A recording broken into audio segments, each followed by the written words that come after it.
Bugünkü Cumhuriyet Bayramımız da kutlu olsun yeniden. 90. yılı kutlayalım tekrar Cumhuriyetimizin. Ben Cumhuriyet'ten söz edeceğim. Hazır üzerinden pek fazla zaman geçmemişken dün büyük bir coşkuyla kutladığımız Cumhuriyet'in anlamından biraz bahsedeceğim. Oradan da tabii Milli İrade Bildirisi imzacısı olarak Milli İrade Bildirisi'nin anlam ve öneminden de söz edeceğim konuşmanın son birkaç dakikasında. 20 dakika tabii oldukça az bir süre ama tabii çok değerli katılımcılar var. Dolayısıyla biraz özetlemeye çalışacağım bazı şeyleri. Evet. Ön tarafta boşluklar varmış. Arkadaki arkadaşlar gelebilirler önlere doğru. Ya da şuradaki basamaklara da oturabiliriz. Belki öne gelip biraz arkadaşlar, arkada kalan, ayakta kalan arkadaşlar. Öyle mi? Anıl hocam arkadaymışsın galiba. Oradan duyabiliyor musun hocam? Tamam, hocam oturmuş orada gayet rahat.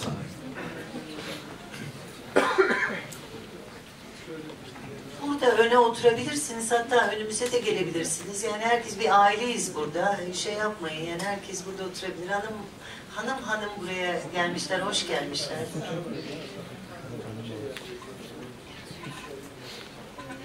Bir anlamlı kutlandı. Gerçekten ben İstanbul'da kutlamalara katıldım. Kutlamalar İstanbul'da da çok coşkuluydu. Ankara'da da çok coşkulu olmuş Banu abladan aldığım bilgiye göre ve ekranlardan takip ettiğim kadarıyla. Evet, Cumhur Bayramı'nı kutluyor, Halk Bayramı'nı kutluyor. Dolayısıyla bu kutlamaların önümüzdeki yıllarda daha da coşkuyla devam edeceğinden hiç kuşkum yok. Cumhuriyet'in adından rahatsız olanların, Atatürk'ün adından rahatsız olanların, Amerikan emperyalizminin yerli işbirlikçisi durumunda bulunanların Cumhuriyeti kutlamasındansa Türk halkının, Türk insanının bizzat Cumhur'un Cumhuriyete sahip çıkması, kutlaması çok daha iyidir, çok daha yerindedir diye düşünüyorum. Çok daha Mustafa Kemal'in ve şehitlerin ruhunu şad edecek, yad edecek bir davranıştır diye düşünüyorum. O bakımdan gayet memnunum. Önce onu belirterek başlayayım sözlerime. Şimdi Cumhuriyet'in tabii biraz anlamı üzerinde konuşacağım demiştim. Şimdi Cumhuriyet derken Türkiye'deki Cumhuriyet, Atatürk'ün Cumhuriyeti, yani 1946 yılına kadar devam eden fakat 1946 yılından sonra karşı devrimle birlikte evrilmeye başlayan bir cumhuriyet söz konusudur. Bir kere bunu tespit ederek ortaya koymak gerekir. Şimdi Türkiye'nin kadim dincileri, dindarları demiyorum, dikkat edin. Ta o Said Mollalardan, İskilipli Atıflardan gelen, Mustafa Sabrilerden gelen ekolden bahsediyorum. Bugün Cumhuriyeti eleştirmeye kalktıklarında söze şu klişe cümleyle başlarlar. Eskiden 80 yıl derlerdi. 80 yıllık zulüm derlerdi. 80 yıllık baskı düzeni derlerdi. Şimdi 90 yıl diyorlar. Fakat burada dikkat ederseniz müthiş bir çarpıtma söz konusudur. Çünkü eğer gerçekten Türkiye'de Cumhuriyet'ten, Atatürk Cumhuriyeti'nden söz ediyorsak, bu Cumhuriyet'in hakikaten bir kırılma tarihi vardır. Ondan sonrası Atatürk Cumhuriyeti değildir. Bunun adını koymak lazım. O kırılma tarihi 1939'dur.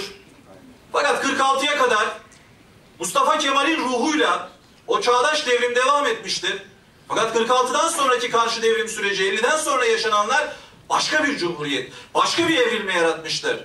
Ve biz bugün bu salonda toplanan insanlar hangi cumhuriyetin devamından yanayız? Tabii ki 50'den sonraki karşı devrimin devamından yana değiliz. Tabii ki Mustafa Kemal'in cumhuriyetinden yanayız. Tabii ki o genç çocuğu büyütmekten yanayız. Türkiye Cumhuriyeti 90 yaşında değildir. Türkiye Cumhuriyeti 15, bilemediniz 20 yaşındadır. Bu tespiti yapmak lazım önce. Ondan sonrasını başka bir toplantıda konuşuruz. Fakat buradaki mucizeye dikkat edin lütfen. 15-20 yılda başardıkları Türkiye Cumhuriyeti'nin, Atatürk Cumhuriyeti'nin 15-20 yılda başardıkları o aydınlanma devrimi, o akıl çağı, o Türk Rönesansı bugün bizim yine motivasyon kaynağımızdır. Yani 2013 yılındayız. 60 yıllık karşı devrime rağmen, 65 yıllık karşı devrime rağmen Mustafa Kemal'in 15 yılının bize verdiği enerji, bize verdiği güç bugün hala onların korkulu rüyası olmamız için yeterlidir. Şimdi peki nedir? Yani Mustafa Kemal'in Cumhuriyeti'ni farklı kılan, özgün kılan nedir? Bir kere bizim Cumhuriyetimizin dünyada eşi benzeri olmayan niteliği, tam bağımsızlık parolasıyla yola çıkan, ya istiklal ya ölüm sloganıyla yola çıkan Mustafa Kemal ve Türk milletinin bu sloganın doğrultusunda hareket ederek bir kurtuluş mücadelesi verip o mücadeleyi kazanması sonrasında çağdaş devrimle taşlanan bir niteliğe sahiptir. Bakın dünyada Fransız Cumhuriyeti'ni inceleyin. Dünyada aklınıza gelen ne kadar önemli cumhuriyet varsa hepsini masaya yatırın, inceleyin ki bunların en başına Fransız Cumhuriyeti gelir. Bizim Cumhuriyetimizin yanında solda sıfır kalır. Neden? Çünkü Fransa'da Cumhuriyet ilan edilirken biliyorsunuz emperyalizme karşı bir mücadele verip de işte o mücadele sonrasında bir cumhuriyet ilan etmiş değiller. Fakat Türkiye Cumhuriyeti'nin başka bir niteliği var. Türkiye'de Cumhuriyet ilan edilirken, Cumhuriyet ilan edilmeden önce hatta biz önce anti-emperyalist bir duruşla, tam bağımsızlık sloganıyla ya istiklal ya ölüm diyerek emperyalizmi Anadolu yaylasına gömdük. Sadece emperyalizmi gömmedik Anadolu yaylasına, emperyalizmin yerli işbirlikçilerini de gömdük. Said Mollaları gömdük. Raif Fırılları gömdük. Mustafa Sabrileri gömdük. İskilipli Atıfları gömdük. Vahdettinleri, Ali Kemalleri, bakın bu işbirlikçilerle de mücadele etti Cumhuriyet. Dolayısıyla Türkiye Cumhuriyeti derken biraz durmak lazım. Türkiye Cumhuriyeti farklıdır. Önce bağımsızlık vardır Türkiye Cumhuriyeti'nin içinde bakın. Önce tam bağımsızlık vardır. Tam bağımsızlıkla birlikte ulusal egemenlik için mücadele etmiştir Mustafa Kemal. Yani şöyle bir cumhuriyet düşünün. Bir taraftan emperyalizme karşı mücadele yürütüyorsunuz. Yokluk ve yoksulluk içinde. Öbür taraftan bir meclis açarak bir mücadeleyi yürütüyorsunuz Ankara'da. Halkın temsilcilerini oraya topluyorsunuz ve aldığınız bütün kararları meclisten çıkarıyorsunuz. Yani dünyadaki tek demokratik kurtuluş savaşını vererek emperyalizmi yeniyorsunuz. Arkasından cumhuriyeti ilan ediyorsunuz. Saltanatı kaldırarak, hilafeti kaldırarak cumhuriyeti ilan ediyorsunuz. Ve ne yapıyorsunuz? Cumhuriyeti ilan ettikten sonra da durmuyorsunuz. O cumhuriyeti taşlandırmak için başka bir şey yapıyorsunuz. Akıl artı bilim eşittir çağdaşlaşma formülünü hayata geçiriyorsunuz. Mustafa Kemal Atatürk'ün formülü budur. Çok basit bir formüldür. Akıl artı bilim eşittir çağdaşlaşma. Ama burada tabii bir sıçrama tahtasına ihtiyaç vardır. O da laikliktir. Laiklik aklın özgürleşmesini sağlar. Akıl artı bilim derken özgür akıldan bahsediyoruz. Özgürleşmiş akıldan bahsediyoruz. Ancak özgürleşmiş akıl bilim yapabilir. Onu sağlayan da laikliktir. Dolayısıyla Türkiye Cumhuriyeti aslında bu basit formülün bir ürünüdür. Dünyada benzeri yoktur bu bakımdan baktığınızda. İslam dünyasında hele hiç yoktur böyle bir oluşum. Şimdi Türkiye Cumhuriyeti'ni anlamlı kılan bu bağımsızlık savaşı dışında tabii onun kazanımları vardır bakın. Türkiye Cumhuriyeti denince benim aklıma Mustafa Kemal'den de esinlenerek bunları söylüyorum. O Cumhuriyet imkandır diyor. Çok doğru. Cumhuriyet imkandır.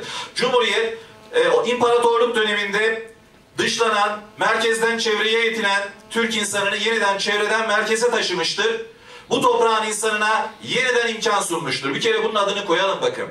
Cumhuriyet dönme devşirme saltanatına son vermiştir diyorum, bazıları kızıyor. Dönme devşirme sistemine son vermiştir diyorum, bazıları kızıyor. Kimse kızmasın.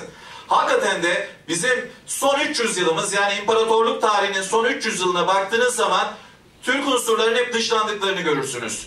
Türkmen unsurlarının hep dışlandıklarını, itildiklerini, kakıldıklarını görürsünüz. Merkezden çevreye atıldıklarını görürsünüz. Ne zamana kadar? Kurtuluş Savaşı'na kadar. Kurtuluş Savaşı'nı kazanırız hep birlikte. Arkasından Mustafa Kemal Atatürk ne yapar? O dışlanan unsurları yeniden çevreden merkeze taşır. O unsurlara Türk adı verilir biliyorsunuz. Türk derken kastettiği bu toprağın insanıdır. Bir ırktan bahsetmiyor, bir dinden bahsetmiyor.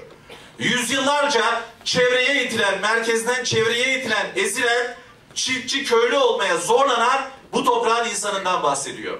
Onun için 1930 yılında milleti şöyle tanımlıyor. Türkiye Cumhuriyeti'ni kuran Türkiye halkına Türk milleti denir diye tanımlıyor. Bakın faşizm çağında faşizm çağında 1930 yılından itibaren Avrupa'da faşist diktatörlükler yükselecektir biliyorsunuz. Faşizm çağında bunu söyleyen başka bir lider bulun bana yeryüzünde. Yeryüzünde bakın. Böyle bir millet tanımı bulun faşizm çağında. İçinde ırk vurgusu olmasın. İçinde soy vurgusu, içinde din vurgusu, içinde başka vurgu olmasın bakın. Türkiye Cumhuriyeti'ni kuran Türkiye halkına Türk milleti denir diyor. Mustafa Kemal'in büyüklüğü burada gizli. Dolayısıyla o sözünü ettiği Türk milletini merkeze taşıyor Mustafa Kemal. Cumhuriyet devriminin özelliği bu. Şimdi hesaplaşanlara gelelim, bugüne gelelim. Bugün nasıl bir süreç yaşıyoruz? Gene merkez çevre kuramı. Gene bunu gündeme getirip bunun üzerinden gitmek lazım meseleyi çözmek için. Mustafa Kemal'in merkeze taşıdığı o Türklük kavramı var ya, o yeniden çevreye itilmek isteniyor. Yeni Osmanlıcılık projesi aslında bu. Yani Türk, Türkmen unsurlar, Anadolu toprağının insanı, sadece Türk'ten de bahsetmiyoruz burada. Mustafa Kemal'in iktidar yaptığı o Türklük yeniden devre dışına, yeniden çevreye itilmeye çalışılıyor. Dolayısıyla burada bir kavga olduğu kesin. Şimdi biz de bunun farkında olarak tabii Cumhuriyet kazanımlarına sahip çıkmanın değerini, anlamını anlatmaya çalışıyoruz, bunu vurgulamaya çalışıyoruz. Bunun üzerinde bu savaşta galip çıkmaya çalışıyoruz. Çünkü gerçekten ortada bir mücadele var. Şimdi Cumhuriyet dediğimiz zaman, Mustafa Kemal'in Cumhuriyeti dediğimiz zaman kadın akla geliyor.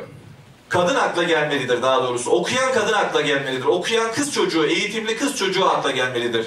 Spor yapan kadın akla gelmelidir. Sanatla uğraşan kadın akla gelmelidir. Fabrikada işçi olan kadın akla gelmelidir. Cumhuriyetimiz bu yönüyle de çok özgündür. İslam dünyasında başka bir cumhuriyette böyle bir kadın vurgusunu göremezsiniz, bulamazsınız. Bugün bile bulamazsınız. Fakat Mustafa Kemal'in cumhuriyeti kadını başat duruma getirmiştir. Çünkü Mustafa Kemal kendisi söylüyor. Biz kadınlara hak vermiyoruz diyor. Onların gasp edilen haklarını geri veriyoruz diyor. Yüzyıllardır gasp edilen haklarını geri veriyoruz diyor. Ve Türk kadını diyor bunları kendisi hak etmiştir zaten diyor. Kurtuluş Savaşı'ndaki mücadelesiyle hak etmiştir diyor. Analığıyla hak etmiştir diyor. O mevcut haklarını geri aldı diyor. Türk kadını kendisi başardı bunu diyor. Dolayısıyla Cumhuriyet kadındır, kadın hakkıdır. Siyasal katılımcı yapmaktır kadını Cumhuriyet, okuyan kadındır Cumhuriyet. Dolayısıyla bugün Cumhuriyete sahip çıkmayan kadınlar görüyorum. Çok şaşırıyorum.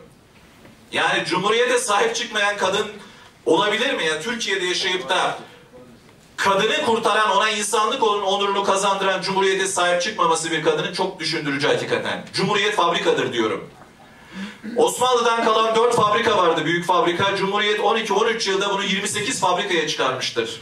Bu tarz bir başarının dünyada örneği çok azdır. Bu fabrikalar sosyal fabrikadır. Bunun üzerinde çok duruyorum son yıllarda. Bu anlatılmıyor çünkü. Atatürk'ün fabrikası halkçıdır. İşçisini korur, sosyal fabrikadır. Emzirme odaları vardır. Kadınlar için, kadın işçiler için Mustafa Kemal'in fabrikalarında. Mustafa Kemal'in fabrikalarının bilimsel Ar-Ge bölümleri vardır. Atatürk'ün fabrikalarının 700 kişilik tiyatro salonu, sinema salonu vardır. Kütüphanesi vardır, müzik odası vardır, spor kulübü vardır. Bu fabrikalardan kuruldu ülkemizin dört bir yanına. Karşı devrim bu fabrikaları tasfiye etti, yok etti bugün biliyorsunuz. Nazilli basma fabrikasına gidin, bugün çürümeye terk edilmiştir. 700 kişilik salon çürümektedir. Tiyatro salonu fabrika içindeki. Şimdi Cumhuriyet dediğimiz zaman halkçılık akla gelir. Halkçılık derken tabii aklıma mesela halk evleri geliyor. Anıl Hocam buradadır, yıllarını halk evlerine verdi. Halk evleri üzerine kitap da yazdı. Hakikaten kıymetini bilmediğimiz, doğru dürüst anlatamadığımız bir cumhuriyet kurumu halk evleri. Tunceli'de halk evi açıyor Cumhuriyet. Edirne'de halk evi açıyor Cumhuriyet. Sanatı, sporu, kültürü, okuma yazmayı, ekmeği, biçmeyi halk evlerinde herkese öğretiyor bu Cumhuriyet. Köy enstitüsüdür Cumhuriyet. Şimdi köy enstitülerinin bakıyorsunuz, evet İnönü döneminde kurulduklarını biliyoruz ama köy enstitülerinin fikir babası aslında Mustafa Kemal Atatürk. Köy eğitmenleri projesi vardır Mustafa Kemal'in biliyorsunuz. O projenin evrilmiş halidir. Dünyada örneği olmayan çok özgün bir modeldir. Karşı devrim bunu da yok etmiştir biliyorsunuz. Cumhuriyet kendi uçağını kendisinin yapmasıdır Türkiye Cumhuriyeti'nin. Türkiye'nin. Biliyorsunuz 1928 yılında bu ülke, bu Cumhuriyet, Mustafa Kemal'in Genç Cumhuriyeti uçağını yaptı. Kayseri Uçak Fabrikası'nı kurdu. Nuri Demirağ Beşiktaş'ta uçak üretti.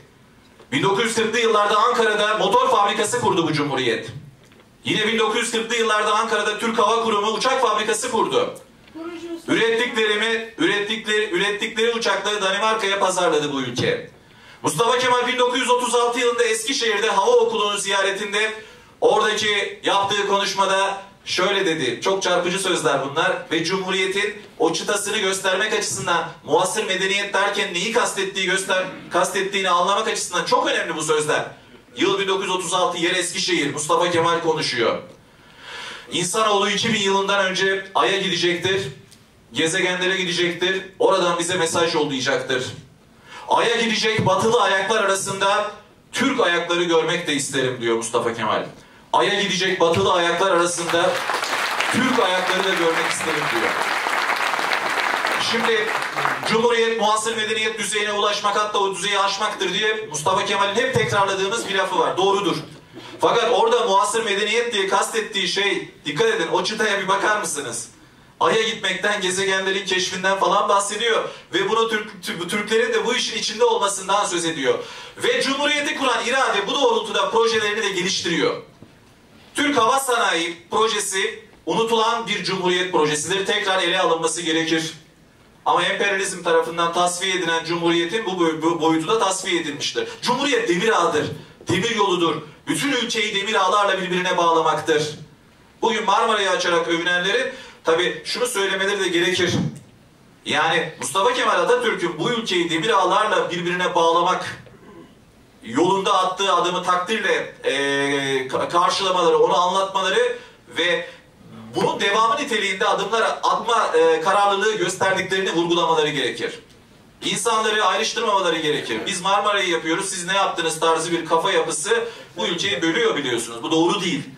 Oysa ki çok basit. Yani Mustafa Kemal Atatürk'ün Demir Ağı projesi var zaten. O projenin artık bir sürü Marmara'yı yapması gerekir. Başka projeler yapması gerekir. Ve bunu şov aracı olarak değil de hakikaten millete hizmet aracı olarak da sunması gerekir. Şimdi bakıyorsunuz, Cumhuriyet okuldur diyoruz. 7000 okul açmış Mustafa Kemal'in Cumhuriyeti çok kısa sürede. 7000 okul. Bakın 30.000 köyde ilkokul yoktu Cumhuriyet kurulduğunda. Çok kısa sürede 7000 okul açıldı. Güneydoğu Anadolu bölgemizde okullar açıldı. Elazığ'da Kız Enstitüsü açıldı. Kürt kızlarımız orada okutuldu. Bugün buna misyonerlik faaliyeti diyorlar. Bölücü kesim. Yani Atatürk'ün Doğu bölgesinde okul açması ve orada kız çocuklarını okutması bazılarını bugün çok geriyor, rahatsız ediyor. Bizim çocuklarımızı diyorlar siz Türk yaptınız. Okutmasaydınız onları, cahil kalsalardı daha iyiydi diyenler var. Ve bunun adına demokrasi diyorlar biliyorsunuz artık bu ülkede. Yani kız çocuklarının, doğudaki kız çocuklarının cehalet içinde kalması, okuma yazma öğrenmemeleri, onların sağlık durumlarının iyileştirilmemesi, onların sanattan, spordan uzak kalmaları demokrasi. Daha iyiymiş. Cumhuriyet oralara gitmiş, oralardaki kız çocuklarını eğitmiş, çok kötü şeyleri yapmış. Cumhuriyetin yaptığı bu şey çok kötüymüş. Bu bir asimilasyon politikasıymış. Şimdi bu kafada olan demokratlarımız var. Şimdi tabii 20 dakikam doluyor muhtemelen. Fakat son dakikalara yaklaşıyoruz. Şimdi Cumhuriyet mesela köylüyü milletin efendisi yapmak için savaşmaktır, mücadele etmektir. Şimdi soruyorum size, 1950'den sonra köylüyü oy deposu görmek dışında milletin efendisi yapmak için mücadele eden bir iktidar hatırlıyor musunuz? Gerçek anlamda bunun mücadelesini veren, belki birkaç isim söylenebilir ama yani baktığınız zaman ne toprak reformu sorunu halledilmiştir ki Mustafa Kemal Atatürk toprak reformunu başlattı biliyorsunuz. 1934 yılından itibaren 10 milyon dekar toprak dağıtıldı bu ülkede. Topraksız köylüye toprak dağıttı Cumhuriyet. Dağıtmaya başladı. 46 yılında toprak reformu çok ciddi aşamaya geldi. Mecliste çok ciddi kararlar alındı. Fakat aniden o sırada demokrasiye geçtik biz. Mendereslerin bir anda demokrasiye geçecekleri tuttu. Ve toprak reformu yasa tasarısı görüşülürken biliyorsunuz o kanunlaşırken CHP içeriden bölündü. Ve bir Demokrat Parti kuruldu ve ondan sonra toprak reformu ölü doğmuş bir kanun olarak kaldı. Şimdi yeter söz milletindir diyen Demokrat Parti iktidara geldiğinde toprak reformunu yapması gerekirdi değil mi? Yeter hani söz milletindir. Köylüden oy aldı Demokrat Parti'ye. Yani toprak reformu unutuldu gitti bakın. En büyük Cumhuriyet projesi. Şimdi Mustafa Kemal Atatürk'ün tarım devrimi okullarda anlatılmaz oldu. Şimdi bakın Cumhuriyet'in bir tarım devrimi var, bir tarımsal hamleleri var. Bunlar bizim kitaplarımızdan bile kaldırıldı gitti. Yok edildi. Ve Türkiye bugün biliyorsunuz saman ithal eder duruma geldi. Yani bırakın Mustafa Kemal'in tarım devrimini 2013 yılında bir taraftan Marmara ile övünüyoruz, öbür taraftan saman ithal ediyoruz. Yani çelişkiler ülkesi durumuna geldi Türkiye. Şimdi bakıyorsunuz Cumhuriyet'in bir fakirliği yenme projesi olduğunu görüyorsunuz. Fakirlikle mücadele projesi olduğunu görüyorsunuz. Cumhuriyeti kuranların fakirlikle mücadele etmesi kadar aslında doğal bir şey yok. Çünkü fakirlikle büyümüşler hakikaten. Mustafa Kemal ve bütün o arkadaşları. Cumhuriyet kurulurken biliyorsunuz biz hem buğdayımızı dışarıdan alıyoruz, hem şekerimizi dışarıdan alıyoruz, kiremiti bile dışarıdan ithal etmek zorunda kalan bir ülkeyiz. Ve bu ülkeyi kuranlar onun için bu ülkeyi fabrikalarla donatıyorlar. Onun için tarıma çok büyük önem veriyorlar. Onun için madenciliğe çok büyük önem veriyorlar. Türkiye ilk 15 yılda maden çıkarmada, maden işlemede dünya rekorları kırıyor. İstatistiksel rakamlar çok şaşırtıcıdır. İlk 15 yılın rakamları. ETİMAM'ın kurulması ve o süreçte Maden Teknik Aramanın kurulması ve onların araştırmaları sonunda. Ama biz biliyorsunuz 1954'teki o petrol maden anlaşmalarından sonra petrollerimizi, madenlerimizi arar duruma geldik bugün. Şimdi dolayısıyla Cumhuriyet bu fakirliği yenme boyutuyla da ele alınmalı, konuşulmalı, üzerinde tartışılmalıdır. Şimdi Cumhuriyet Atatürk'tür. Bugün Atatürk'süz Cumhuriyet tarihi yazmaya çalışıyor biliyorsunuz. Yalancı tarihçiler, uydurukçular. Bizden de korkuyorlar. Hiçbir ekranda karşımıza çıkmıyorlar. Kaçak güreşiyorlar hep. Derinlerdeler. Derin tarih diye dergiler çıkarıyorlar. Hükümet destekli. Eskiden 1950'de biliyorsunuz, 1940'larda, 50'lerde Necip Fazıl'ın çıkardığı bir Büyük Doğu dergisi vardı. Yaşınca büyük olanlar belki o dergiyi karıştırmış, incelemiş olanlar da vardır içinizde. Ya Allah rızası için şu kütüphanelere, arşivlere gidin de şu Büyük Doğu dergisinin eski sayılarını bir bulun, çıkarın. Onları şimdi çıkan Derin Tarih diye bir dergi var. Onunla yan yana bir koyun. 1950'lerde Cumhuriyet düşmanlığı, Atatürk düşmanlığı yapıyor. Merhum Necip Fazıl Büyük Doğu dergisinde Menderes'ten paralar götürerek yargılandı bunun için biliyorsunuz. Menderes de yaz sırada duruşmalarında bu paralar ortaya çıktı. Bunların mektupları ortaya çıktı. Şimdi evet o derginin aynısı bugün bu ülkede çıkıyor. Ve devlet destekli olarak çıkıyor yine. Yine hazineden parayla çıkıyor. Şimdi bakın değişen bir şey yok bu ülkede. Yine Atatürk düşmanlığı yapılıyor. Yine Cumhuriyet düşmanlığı yapılıyor. Şimdi dolayısıyla karşı devrimin bu kararlı tavrına karşı bizlerin de kararlı olmamız gerekiyor. Bireysel mücadeleyle bir yere kadar gidebiliyorsunuz. Ama toplumsal olarak aydınlar bizler bir araya geliyoruz. Halk olarak da hep birlikte bu karanlık odaklara karşı mücadele etmeliyiz. Hakikaten bu karanlık bir iş. Yani bu ülkenin kurucusuna hakaret etmek, küfretmek, tarihi çarpıtmak için hükümet destekli, devlet destekli dergi çıkarılır mı? Yani bu olacak şey mi? Bu oluyor bu ülkede bugün. Bu oluyor bu ülkede. Dolayısıyla Cumhuriyet Atatürk'tür diyoruz. Son olarak sözlerimi Atatürk tanımıyla bitireceğim. Bakın Atatürk'ü niye yok etmek istiyorlar? Onu da lütfen iyi anlayalım. Çünkü 11 yıl aralıksız savaşan bir ulus düşünün. 1911'den 1922 yılına kadar aralıksız savaştı. Trablusgarp Savaşı'ndan Kurtuluş Savaşı'nın sonuna kadar.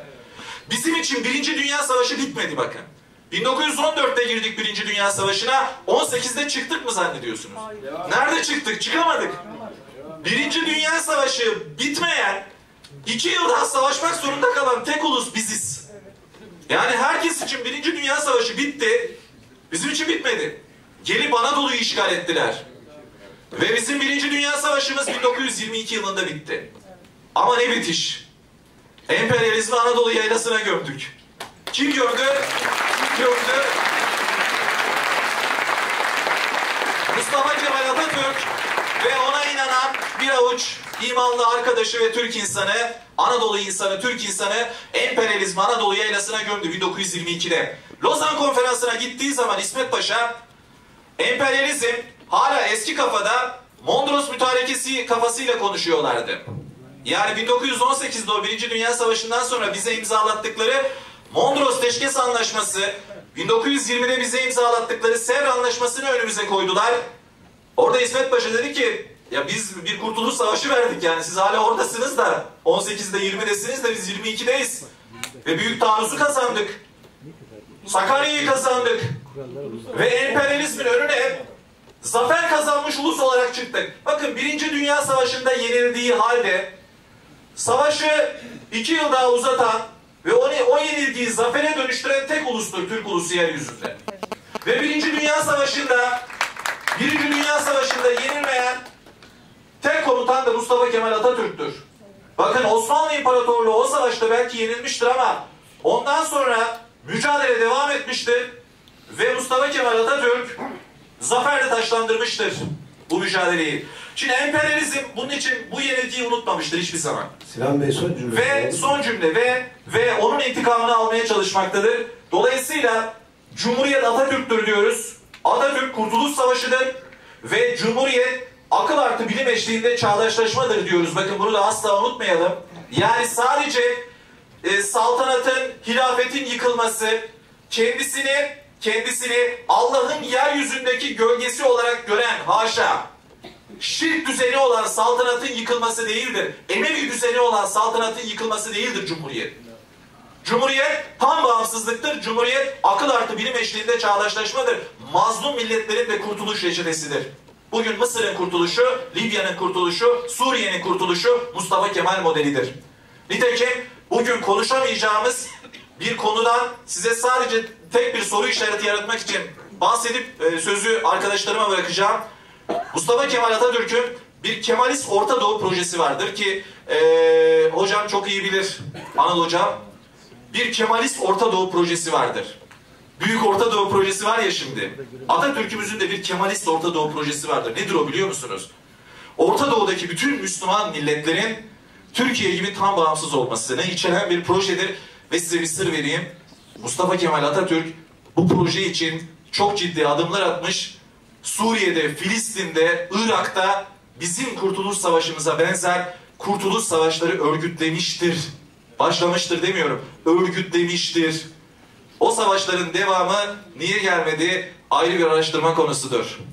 Dolayısıyla biz Mustafa Kemal'in evlatları olduğumuz için, o cumhuriyete savunduğumuz için, sahip çıktığımız için çok gururluyuz. Çünkü düşünebiliyor musunuz? Bütün mazlum milletlerin kurtuluşunu amaçlayan bir proje cumhuriyet. Hepinizi saygıyla selamlıyorum.